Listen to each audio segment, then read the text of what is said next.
जैसे कि मैं टीचर को ऐड करने की कोशिश कर रहा हूँ एज अ फैकल्टी, मैं इस नंबर को 9540984734 का एज अ फैकल्टी ऐड कर रहा हूँ, और जब मैं सेव एंड प्रोसीड पे क्लिक कर रहा हूँ तो यहाँ पे लिखा आ रहा है कि user is not registered as tutor. आपको भी ये प्रॉब्लम आ रही होगी कि आप अपने फैकल्टी को ऐड नहीं कर पा रहे हैं। तो आइए समझते हैं ये प्रॉब्लम अगर आ रही है तो उसको कैसे सॉल्व किया जाए और क्या इसका सोल्यूशन है, नंबर 1। नंबर 2, हम इस वीडियो में देखने वाले हैं कि आप एक टाइम में मल्टीपल अगर लाइव क्लास लेना चाह रहे हो तो मल्टीपल लाइव क्लास आप क्यों नहीं ले पाते, या क्या प्रॉब्लम्स आपको फेस होती है। तो चलिए शुरू करते हैं मेरे साथ। मेरा नाम चंदन कुमार।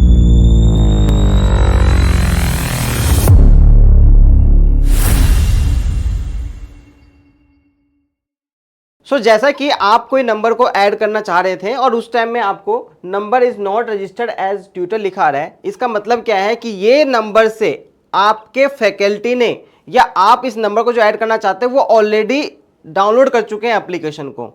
ऑलरेडी डाउनलोड करने का मतलब क्या है, आपको पता होगा कि जब आपका कोई स्टूडेंट आपकी एप्लीकेशन डाउनलोड करता है तो उस टाइम में उसको सिंपल अपना मोबाइल नंबर और ओटीपी डालना पड़ता है और कुछ भी नहीं डालना पड़ता।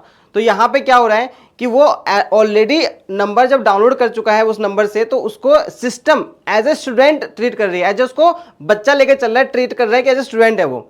तो हमें पहले उसको क्या करना पड़ेगा, स्टूडेंट की जगह फैकल्टी में चेंज करना पड़ेगा। और फैकल्टी में चेंज करने का सबसे सिंपल तरीका क्या है कि पहले मुझे उस नंबर को डिलीट करना है उस सिस्टम से, और डिलीट करने के बाद फिर मुझे उसको ऐड करना है दोबारा से आकर टीम मेंबर में। और जब वो ऐड हो जाएगा उसके बाद फिर हमें क्या करना है, उनको बोलना है कि दोबारा से लॉगिन करें।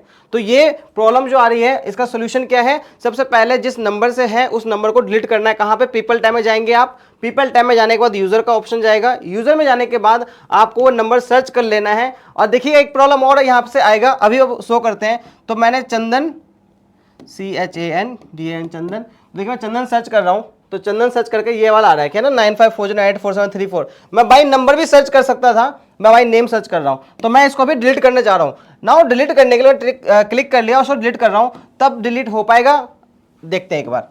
ये डिलीट हो चुका है। तो अब ये डिलीट हो चुका है। अगर एक चीज और ध्यान रखना है, अगर ये नंबर किसी और कोर्स में ये एनरोल्ड होता तो कहीं ना कहीं फिर प्रॉब्लम आती है। तो पहले मुझे उस कोर्स से उसका रिवोक करना पड़ता उसका एक्सेस।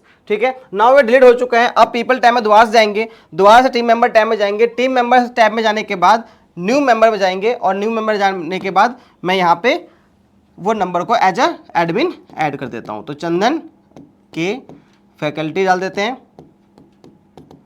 और यहाँ पे इस नंबर को दोबारा से ऐड कर देते हैं 9540984734। तो मैंने ये नंबर को ऐड किया, एक परमिशन अलाउ करता हूं। अब यहाँ पे परमिशन समझते हैं। आपके पास काफी सारे परमिशंस हैं। सबसे पहला मार्केटिंग सूट का। मार्केटिंग सूट कब काम आएगा, मान लेते हैं कि आप चाहते हो कि आपकी फैकल्टी लैंडिंग पेजेस, जैसे इसको ऑन करता हूं तो यहां से लैंडिंग पेज बना पाए, कैंपेन का फीचर एक्सेस कर पाए और इंटीग्रेशन का फीचर एक्सेस कर पाए। ठीक है, मैं आपके लिए इनका एक अलग से सेपरेट वीडियो बना दूंगा जिसमें लैंडिंग पेजेस, कैंपेन और इंटीग्रेशन के बारे में प्रॉपर आपको बता दूंगा। फिर आता है टेस्ट पोर्टल, कि आपका फैकल्टी टेस्ट पोर्टल ही बना पाए। आपका फैकल्टी चाहते हैं कि आपके ऐप के जो बैनर्स है वो उसको मैनेज कर सके, तो आप क्या करेंगे, मैनेज बैनर का ऑप्शन ऑन कर देंगे। सिमिलरली आप चाहते हैं कि आपके फैकल्टी आपके स्टूडेंट जो आपसे चैट करते हैं तो वो भी देख पाए, तो आप यहाँ से चैट का फीचर ऑन कर देंगे। और आप ये भी चाह रहे हैं कि आप अपने फैकल्टी जो आपका कोर्स में एक्टिव है उस कोर्स के लिए कुछ डिस्काउंट कूपन्स लेके आना चाहता है, 50% डिस्काउंट, 10% डिस्काउंट, 20% डिस्काउंट, तो उस केस में आप ये कूपन का ऑप्शन है यहाँ से ऑन कर देंगे। ठीक है, फिर यहाँ पे पीपल टैब आता है। नाउ ये पीपल टैब क्या है समझते हैं। जैसा फॉर एग्जाम्पल मैं एक टीचर हूँ, मैं एक एडमिन हूँ, और मैंने क्या करा, अपने एप्लीकेशन में 10 कोर्स को बना लिया है, 10 कोर्सेज को मैंने रेडी किया हूं। अब मैं चाह रहा हूं कि 10 कोर्स में से मेरे पास 2 फैकल्टी है जो 5 और 5 कोर्स मैनेज करें। तो मैंने फैकल्टी ए को 5 कोर्स असाइन कर दिया, फैकल्टी बी को मैंने 5 कोर्स असाइन कर दिया। नाउ अब फैकल्टी ए भी क्या चाहते हैं कि फैकल्टी ए चाहते हैं कि जो उनके पास वो 5 कोर्स है वो भी 5 कोर्स किसी पर्टिकुलर टीचर्स को असाइन करना चाहते हैं। तो उस केस में अगर वो ये कर पाए तो आपको ये पीपल टैब अलाउ करना पड़ेगा, और यहां से आप परमिशन दे सकते हैं कि उनको टीम मेंबर ऐड करने का परमिशन अलाउ करना पड़ेगा। ठीक है, फिर आता है फ्री स्टडी मटेरियल। तो जैसे कि आपकी एप्लीकेशन पे आप फ्री स्टडी मटेरियल डाल सकते हैं। ठीक है, मैनेज फीस का ऑप्शन आ गया कि वो फीस मैनेज कर सके। और भी हमारे पास ऑप्शंस हैं, लीड इंक्वायरी, कोर्स परमिशन। तो अब यहाँ पे 2 चीज आते हैं, देखिए, कोर्स एंड बैचेस। तो आप चाहते हैं कि आपके किसी पर्टिकुलर कोर्स जो रनिंग कोर्स है उसमें किसी फैकल्टी को असाइन करना। तो मैंने यहाँ पे गया और मैं यहाँ जाके उस पर्टिकुलर कोर्स को सिलेक्ट कर लूंगा। जैसे ये मेरे सारे कोर्सेज ऐप पे लॉन्च है, ये सारे कोर्सेज मेरे एप्लीकेशन में मैंने डाल रखा है, ठीक है। तो मैं चाह रहा हूँ कि पर्टिकुलर इस कोर्स के लिए मुझे इस नंबर से परमिशन मिल जाए। तो फैकल्टी को ध्यान रखिएगा, फैकल्टी को केवल यही कोर्स दिखेंगे, बाकी कोर्स नहीं दिखेंगे। डन, आगे बढ़ते हैं। तो मैंने 4 कोर्स सिलेक्ट कर दिया। Admin permission to manage all courses on your behalf. तो अगर मैं ये करूंगा तो ये सारे कोर्सेज को ये फैकल्टी भी एज अ एडमिन मैनेज कर सकता है, ठीक है। मैनेज एडमिन का परमिशन में क्या क्या है तो देख सकेंगे कि वो क्लासेस को एडिट कर सकता है, डिलीट कर सकता है या व्यू कर सकता है, वो नया कोर्स बना सकता है एज ए एडमिन के बिहाफ पे, ठीक है। लाइव क्लास भी ले सकता है किसी भी कोर्स में। और क्या नहीं देख सकता, आपका फैकल्टी क्या नहीं देख पाएगा, वो आपका कितना कोर्स बिका और स्टूडेंट के डेटा को वो एक्सपोर्ट नहीं कर सकता, ठीक है।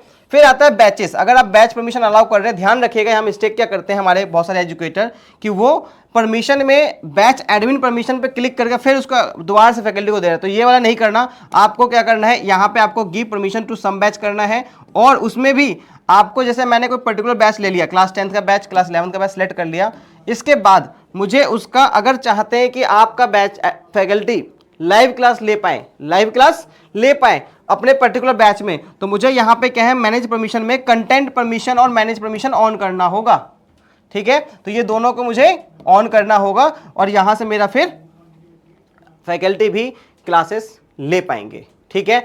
कभी कभी आप क्या गलती क्या करते हो, आप गलती ये करते हैं कि आप एक ही नंबर से एज ए एडमिन अलग अलग सिस्टम में लाइव हो जाते हो और सोचते हो कि मैं भी लाइव हो रहा हूं और फैकल्टी भी लाइव हो रहा है। बट ध्यान रखिएगा कि सेम नंबर से एक टाइम में किसी एक जगह पर लाइव हो पाएंगे आप, तो कहीं ना कहीं सिस्टम एरर आ जाता है, क्योंकि एक नंबर से 2 जगह पे एक पर्सन एक साथ लाइव नहीं हो सकता, ठीक है। तो एक फैकल्टी होना चाहिए, मतलब कितनी फैकल्टी हो सकता है अपने अपने पर्टिकुलर कोर्स में लाइव हो सकते हैं, ठीक है। एक बार नंबर चेक कर लेते हैं क्या दिक्कत आ रहा है। 95409847 के बाद आपको 7 प्रोसीड पे क्लिक कर देना है। जैसे ही आप 7 प्रोसीड पे क्लिक कर देंगे, आपका ये फैकल्टी ये number as a faculty add हो जाएगा। इतना सिंपल है। आई होप आपको ये वीडियो समझ आया हो और आपको कैसे फैकल्टी को ऐड करना है अपने किसी पर्टिकुलर कोर्स या बैच में, यहां से आपको क्लियर हो चुका होगा। इसके अलावा भी फर्दर कोई क्वेरी है तो 8076012396 जो मेरा नंबर है, आप उस पर कॉल करके मेरे से कंसर्न कर सकते हैं एक बार।